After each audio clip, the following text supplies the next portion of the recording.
हुआ यूं कि कुछ साल पहले अफ्रीका में आर्कियोलॉजिकल खुदाई की गई और यहाँ रेप्टाइल्स, डायनासोर्स और बहुत सारे फॉसिल्स मिले और सेम फॉसिल्स इन्हीं के मिलते जुलते हमें इंडिया में भी मिले। अब हैरानी की बात यह है कि इनके फॉसिल्स यूरोप और बाकी एशिया में थे ही नहीं। तो यहाँ सोचने वाली बात यह थी कि ऐसा कैसे हो सकता है कि जो फॉसिल्स अफ्रीका में हैं सेम एक जैसे इंडिया में भी हैं और बाकी जगह नहीं। शुरुआत में साइंटिस्ट ये सोच रहे थे कि हो सकता है कि टाइम में पीछे अफ्रीका और इंडिया को कनेक्ट करता कोई लैंड ब्रिज हो जिससे ये जानवर ट्रैवल करते हों, इधर से उधर आते जाते रहते हों।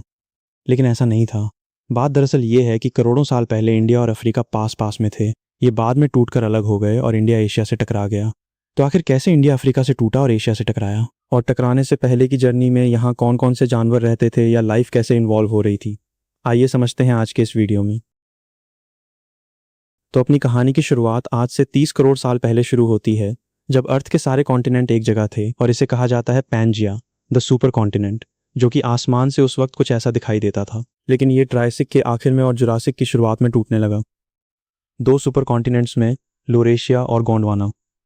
लोरेशिया नॉर्थ वाला पार्ट है जिसमें नॉर्थ अमेरिका, यूरोप और एशिया थे सिवाय इंडिया को छोड़कर, और गोंडवाना साउथ वाला पार्ट जिसमें south America, Antarctica, Australia, India और मेडागास्कर थे। ये 20 करोड़ साल पहले हुआ। अब आपके मन में एक सवाल आ रहा होगा कि आखिर ये सुपर कॉन्टिनेंट पैंजिया टूटा कैसे। तो इसका रीज़न है टेक्टोनिक प्लेट्स के हिलने की वजह से। अर्थ के अंदर क्रस्ट के नीचे जो टेक्टोनिक प्लेट्स होती हैं वो लगातार मूव करती रहती हैं, धीरे धीरे, साल भर में बस कुछ ही सेंटीमीटर या इंच। और ये इसलिए मूव कर रही हैं क्योंकि धरती के अंदर पिघली हुई चट्टानें हैं। अर्थ के कोर में टेम्परेचर इतना ज़्यादा हाई है कि इसने अपने आसपास की चट्टानों तक को पिघला रखा है, जिसे मैग्मा कहा जाता है। और जब मैग्मा में हलचल होती है तब कन्वेक्शन करंट बनता है और इसी की वजह से ये टेक्टोनिक प्लेट्स लगातार मूव करती रहती हैं। पैंजिया के टूटने के बाद लगभग 10 करोड़ साल बाद, यानी कि क्रिटेशियस पीरियड के आखिर में, गोंडवाना भी टूटने लगा। इससे मेडागास्कर और इंडिया अलग होने लगे। इसके बाद आगे जाकर इंडिया जो है वो मेडागास्कर से अलग हो गया, जिससे बनता है इंसुलर इंडिया, एक बड़ा सा आइलैंड कॉन्टिनेंट। और ये आइलैंड शुरुआत में हर साल 20 सेंटीमीटर नॉर्थ की ओर मूव कर रहा है, जो कि काफ़ी ज़्यादा तेज है। और इंडिया के एशिया से टकराने से पहले यहाँ इस जगह एक बड़ा सा समुद्र हुआ करता था जिसे टेथिस सी कहा जाता था। लेकिन जब इंडिया यहाँ से वहाँ आया तो इसने टेथिस सी को दुनिया के नक्शे से ही मिटा दिया और इसके बाद बना इंडियन ओशियन। लाखों साल ट्रैवल करने के बाद ये एशिया से टकराया। लगभग आज से 5 करोड़ साल पहले यूओसीन एपॉक के सेनोजोइक एरा में ये टक्कर इतनी भयंकर हुई कि इससे दुनिया के सबसे ऊंचे माउंटेन का ओरिजिन हुआ, द हिमालयाज। और ये टक्कर आज भी बंद नहीं हुई है। आज भी ये टेक्टोनिक प्लेट्स लगातार एशिया की ओर मूव कर रही हैं। इसी की वजह से हिमालयाज हर साल कुछ इंच ऊपर की ओर उठता जा रहा है। ऐसा माना जाता है कि यहाँ ये टक्कर 2 बार हुई है। पहला वाला सॉफ्ट कोलिजन था जिसमें इंडिया का बस कुछ ही हिस्सा एशिया से टकराया, जिसकी वजह से हिमालय बना 5 करोड़ साल पहले। और दूसरा वाला हार्ड कोलिजन जिसमें मेन इंडियन प्लेट पूरी तरह से एशिया से टकरा गई, लगभग 2.5 करोड़ साल पहले। अभी हाल ही में इंडियन प्लेट हर साल 5 सेंटीमीटर यानी 2 इंच मूव कर रही है नॉर्थ ईस्ट की तरफ, जबकि यूरेशियन प्लेट हर साल सिर्फ 2 सेंटीमीटर ही मूव कर रही है नॉर्थ की तरफ। और इसके तेज होने की वजह से यूरेशियन प्लेट लगातार पुश हो रही है, जिससे यूरेशियन प्लेट बेंड हो रही है और इंडियन प्लेट हर साल 4 मिलीमीटर स्क्वीज हो रही है, सिकुड़ रही है। अब टाइम में फिर से पीछे चलते हैं। जैसा कि मैंने कहा था कि पैंजिया के टूटने से 2 सुपर कॉन्टिनेंट्स बने थे, लोरेशिया और गोंडवाना। और गोंडवाना के टूटने से मेडागास्कर और इंडिया अलग हुए और बाद में 12 करोड़ साल बाद इंडिया भी इससे अलग होने लगा और इससे बनता है इंसुलर इंडिया। अब जाहिर सी बात है, इंसुलर इंडिया कोई खाली ट्रेन के डिब्बे की तरह मूव तो नहीं कर रहा है। इस पे लाइफ है। इस पे बहुत से अलग अलग तरह की स्पीशीज मौजूद हैं इस जर्नी के दौरान। इस यात्रा में बहुत से जानवर पूरी तरह से दुनिया से खत्म भी हुए हैं और बहुत से इन्वॉल्व भी हुए हैं। ये देखते हैं इस आइलैंड पर कौन कौन से अलग अलग तरह के जानवर रहते थे। डायनासोर्स में सौरोपोडा प्रजाति के टाइटेनोसॉरस, ये लंबाई में करीब 32 मीटर तक लंबे होते हैं। ये हर्बीवोर्स हैं जिनका वजन 70 टन तक हो सकता है। ये कॉनिफर्स, फर्न्स और पेड़ों की पत्तियां खाते हैं। एबेलिसॉरिडे, छोटे छोटे हाथों वाले ये डायनासोर्स करीब 5 से 9 मीटर तक लंबे हैं और इसकी ऊंचाई 2 से 3 मीटर तक है और वजन करीब 2 टन। ये हर्बीवोर डायनासोर्स का शिकार करता है नजदीक जाकर, जैसे कि टाइटेनोसॉर्स, ऑर्निथोपोड्स और छोटे मोटे सॉरोप्स। ये बहुत ही छोटे डायनासोर्स हैं, 3 मीटर लंबे और वजन करीब 40 किलो। ये कार्निवोर्स हैं, छोटे मोटे जानवर और इंसेक्ट्स इनका खाना है। नोटोसुचिया, ये नोवासॉरिडे से भी छोटे हैं, 2 मीटर लंबे और सिर्फ 25 किलो वजन वाले ये डायनासोर्स कार्निवोरस, ओमनिवोरस, हर्बीवोरस और इंसेक्टिवोरस चारों ही कैटेगरी में आते हैं। तो यहाँ कंफ्यूज मत होना कि नोटोसुचिया चारों ही कैटेगरी में कैसे आता है। नोटोसुचिया डायनासोर्स में अलग अलग तरह के डायनासोर्स हैं, कुछ हर्बीवोर हैं, कुछ ओमनिवोर हैं, मतलब ऐसे हैं। और इसमें ये एक ही नहीं है। मैंने ऊपर जो जो भी बताए हैं उनमें सब में सेम ऐसा ही है। ड्रेविडोसॉरस 3 मीटर लंबा और 4 क्विंटल वजन वाला ये डायनासोर हर्बीवोर है।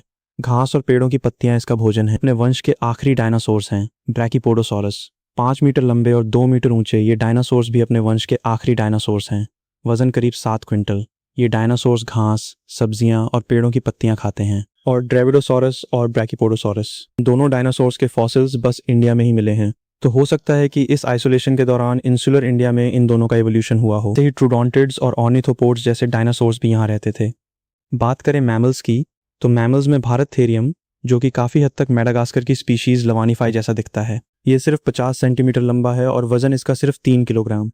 वैसे तो इसका हमें पूरा फॉसिल नहीं मिला है, लेकिन इसके मिले फॉसिल टीथ के हिसाब से हमने ये अंदाज़ा लगाया है कि ये इतना लंबा और वजन में हो सकता है। ये हर्बीवोर है, बीज, जड़ें और शायद फल खाता है। एक बात और, उस वक्त धरती पर जितने भी मैमल्स थे वे बहुत ही छोटे थे, क्योंकि इस वक्त डायनासोर्स का राज चल रहा था और इन्हीं के डर की वजह से ये ज़मीन के अंदर या दूसरी जगहों पर छुप कर रहते थे। डेकालेस्टिस करीब 15 सेंटीमीटर लंबा ये मैमल सिर्फ 40 ग्राम का है, यानी कि आपकी हथेली से भी छोटा, और ये बीटल्स, चींटियां और छोटे मोटे कीड़े खाता है। खारमेरियुंगुलेटम ये सिर्फ 12 सेंटीमीटर लंबा और 30 ग्राम जितने वजन का मैमल है, यानी कि पिछले वाले से भी छोटा। ये भी इसी की तरह चींटियां, बीटल्स और छोटे मोटे आर्थ्रोपोड्स खाता है। अवशिष्ट, इसके हमें सिर्फ दांत और जबड़े के कुछ ही पार्ट मिले हैं। इस वजह से ये कहना मुश्किल है कि ये कितना बड़ा था और कितना वजन का था, लेकिन ये मैमल है तो कह सकते हैं कि काफ़ी छोटा ही होगा। इसके अलावा ये हर्बीवोर है। सब्जियां, रूट्स, फल और बीज खा। यूट्रिकोनोडोंटा, ये वजन में 50 ग्राम से लेकर 2 किलो तक हो सकते हैं, यानी कि ये खरगोश जितने साइज़ के इंसेक्ट्स, लिजार्ड और छोटे मोटे मैमल्स को भी खाते हैं। इसके अलावा हो सकता है कि यहाँ मल्टीट्यूबरकुलेट्स और मेरिडियोलेस्टिड्स भी रहते हों। एम्फीबियंस में यहाँ मेंढक अलग अलग तरह के, रैनिड्स, हाइलिड्स, लेप्टोडैक्टाइलिड्स, पेलोबेट्स और डिस्कोग्लॉसिड्स। और रेप्टाइल्स में मेडागास्कर के सांप जैसे कि सनाजे और शायद इंडोफिस भी। इसके अलावा इगुआना और कछुए भी यहाँ मौजूद थे। लाइफ इस आइलैंड पर अच्छे से इन्वॉल्व हो रही थी। हरे भरे जंगल और सैकड़ों हजारों जानवर, सब कुछ एकदम परफेक्ट चल रहा था। लेकिन एक घटना ने सब कुछ खत्म कर दिया। करीब 6 करोड़ 70 लाख साल पहले यहाँ बहुत ही भयंकर वॉल्केनिक इरप्शंस होते हैं हाल के वेस्टर्न और सेंट्रल इंडिया में। इन वॉल्केनोस से लावा इतनी तेजी से बाहर निकल रहा है कि इसने करीब 5 लाख स्क्वायर किलोमीटर तक जमीन ढक दी। और इससे निकल रही हैं जहरीली गैसें, कार्बन डाइऑक्साइड, सल्फर डाइऑक्साइड और राख भी। इन चीज़ों से यहाँ का एनवायरनमेंट पूरी तरह से जहरीला हो गया है। इसने यहाँ की हवा, पानी सब कुछ ख़राब कर दिया है। और इस धुएं ने सनलाइट को भी पूरी तरह से ब्लॉक कर दिया है, जिससे यहाँ का क्लाइमेट ठंडा हो रहा है। और ये सब चीज़ें यहाँ रह रहे जानवरों के लिए सूटेबल नहीं हैं, जिसकी वजह से ये जानवर मर रहे हैं, खासकर बड़े जानवर यानी कि डायनासोर्स। ये वॉल्केनिक एक्टिविटीज़ करीब 7500 साल तक चली, लेकिन इतना ही काफ़ी नहीं है। इसी वक्त के आसपास यहाँ कुछ और भी होने वाला है। करीब 1 ट्रिलियन किलोग्राम मास वाला ये एस्ट्रॉयड अपनी अर्थ की ओर जा रहा है और ये 72,000 किलोमीटर प्रति घंटे की रफ्तार से अर्थ के एटमॉस्फेयर में एंटर होता है। ये धरती का 5वां मास एक्सटिंक्शन है, जिसे क्रिटेशियस पैलियोजीन एक्सटिंक्शन इवेंट कहा जाता है। ये इम्पैक्ट इतना भयंकर था कि इसकी वजह से धरती की 3 अप्रैल यानी 75% प्लांट्स और एनिमल्स की स्पीशीज़ पूरी तरह से गायब हो गई। इसमें डायनासोर्स, बड़े मैमल्स पूरी तरह से एक्सटिंक्ट हो गए। ये घटना बहुत ही भयंकर थी। इसने लाखों सालों से चल रहे डायनासोर्स के राज को पलक झपकते ही पूरी तरह से मिटा दिया। लेकिन इसमें किसी को फ़ायदा भी हुआ है। वो हैं छोटे जानवर, जो इस घटना से बच गए क्योंकि ये ज़मीन के अंदर छिप गए थे। मेंढक, सिसिलियंस और ब्लाइंड स्नेक जैसे जानवर। बहुत से छोटे मैमल्स भी इसमें ज़िंदा बच गए, जैसे कि डेकालेस्टिस, भरे और इंडोट्रिकोडॉन, लेकिन ज़्यादा समय तक नहीं। कुछ छोटे इन्वर्टिब्रेट्स भी इसमें बच गए, खासकर मिट्टी में रहने वाले, जैसे कि सेंटीपीड्स, मैंटिसेस और पैरासिन। इन छोटे जानवरों के लिए डायनासोर का ख़त्म होना मतलब डर का ख़त्म होना था। अब ये बाहर निकल सकते हैं और इन्हीं बचे कुचे छोटे मोटे जानवरों और पेड़ पौधों ने इंसुलर इंडिया में लाइफ को फिर से ज़िंदा किया और इवोल्यूशन का ये दौर जारी रहा। लाखों सालों के सफ़र के बाद इंडिया एशिया से टकराता है। इधर के जानवर उधर जाते हैं और उधर के इधर। वैसे इंडिया एशिया से 15 करोड़ साल बाद मिल रहा है, क्योंकि ये आखिरी बार तब एक थे जब पैंजिया टूटा भी नहीं था। और किसे पता था कि जो जानवर पैंजिया के टूटते वक्त एक दूसरे से अलग हो रहे हैं वे कभी मिलेंगे भी या नहीं, क्योंकि 15 करोड़ साल के इस सफ़र में बहुत कुछ चेंज हुआ है।